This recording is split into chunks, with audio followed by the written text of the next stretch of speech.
क्या बिहार की राजनीति में लोकतंत्र का सबसे बड़ा मंदिर यानी बिहार विधानसभा अब जनहित के मुद्दों पर बहस का केंद्र न रहकर विधायकों की आपसी हाथापाई और मुक्केबाजी का जंग का मैदान बनता जा रहा है? जरा गहराई से सोचिए, जब विधानसभा की पहली पाली की कार्रवाई शुरू हुई हो और सीएजी जैसी अति महत्वपूर्ण संवैधानिक रिपोर्ट सदन के पटल पर रखी जानी हो, तो अचानक ऐसा क्या हुआ कि पक्ष और विपक्ष के विधायक मर्यादाओं की तमाम सीमाएं तोड़कर वेल में एक दूसरे पर मुक्के तानने लगे।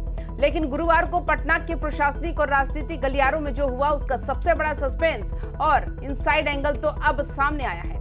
आखिर बीजेपी के पिपरा विधायक श्याम बाबू यादव और आईआईपी विधायक आईपी गुप्ता के बीच ऐसा क्या हुआ कि आधा दर्जन मार्शलों को बीच बचाव के लिए भीड़ में कूदना पड़ा? क्या सड़कों पर उतरे आंदोलित छात्रों पर हुए बल प्रयोग का गुस्सा अब सदन के भीतर सत्ता पक्ष और विपक्ष के बीच एक आर पार की जंग में बदल चुका है? और सबसे बड़ा सवाल, क्या इस राजनीतिक दौर में बिहार विधानसभा का यह हंगामा आने वाले चुनावों की उस भयानक सियासी बयार का इशारा है जो पूरे राज्य का पॉलिटिकल समीकरण बदलने वाली है? आज बिहार विधानसभा के अंदर घटे इस पूरे घटनाक्रम और इसके पीछे के सियासी सच की एक परत को गहराई से खोलेंगे। नमस्कार, आप देख रहे हैं वाइब बिहार झारखंड। मैं हूं आपके साथ मुदिता त्रिपाठी। पूरे मामले की पटकथा गुरुवार की सुबह जैसे ही विधानसभा की पहली पाली शुरू हुई, वैसे ही लिखी जाने लगी। पहले से ही इस बात के कयास लगाए जा रहे थे कि पटना में छात्रों के प्रदर्शन पर हुए लाठीचार्ज और बल प्रयोग को लेकर सदन का माहौल गर्म रहेगा, और हुआ भी ठीक वही।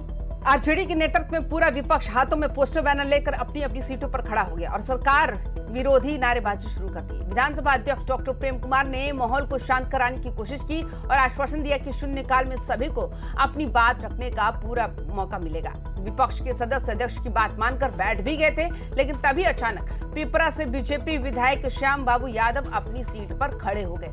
अध्यक्ष ने जैसे ही उन्हें बोलने की अनुमति दी, उन्होंने डाक बंगला चौराहे पर अपनी गाड़ी पर हुए हमले का जिक्र करते हुए प्रदर्शनकारी छात्रों पर एक बेहद विवादित टिप्पणी कर दी। उनके इस बयान ने जलती आग में घी का काम किया। विपक्ष फिर से आक्रोशित हो गया और देखते ही देखते बीजेपी विधायक श्याम बाबू यादव और विधायक आईपी गुप्ता के बीच तीखी बहस शुरू हो गई।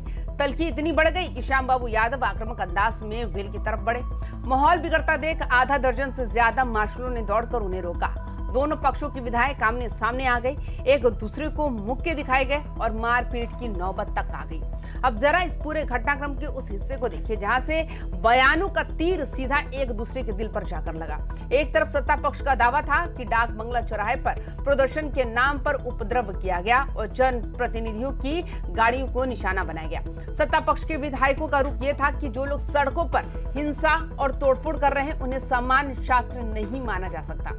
वहीं दूसरी तरफ आरजेडी और पूरी विपक्षी खेमे का कड़ा आरोप था कि सरकार अपनी नाकामियों को छिपाने के लिए बेरोजगार और हक मांग रहे युवाओं पर लाठियां भांज रही है। विपक्ष का तर्क ये था कि जब राज्य के युवा अपने भविष्य के लिए सड़कों पर है तो सरकार संवाद करने के बजाय उन पर मुकदमे लाद रही है। इसी जुबानी जंग ने सदन के भीतर ऐसा भयानक रूप ले लिया कि विधानसभा अध्यक्ष डॉक्टर प्रेम कुमार के बार बार आग्रह करने के बावजूद भी स्थिति जो थी वो बेकाबू हो गई और अंततः सदन की कार्यवाही को भोजनावकाश तक के लिए स्थगित करना पड़ा।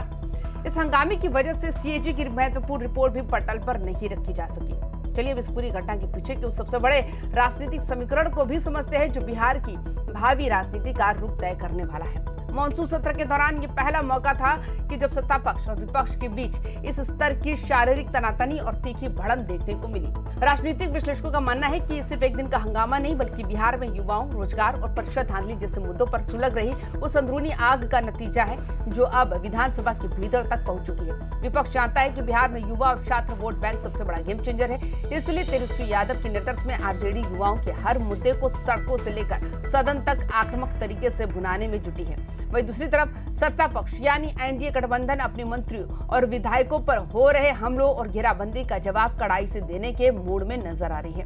जब सदन के भीतर विधायक वेल में आकर एक दूसरे पर मुक्के तानते हैं तो ये साफ संदेश है कि आने वाले चुनाव में कोई भी पक्ष एक इंच भी झुकने को तैयार नहीं है। तो क्या बिहार विधानसभा में लोकतंत्र की मर्यादाओं को तार तार करने वाला ये सिलसिला यही थमेगा?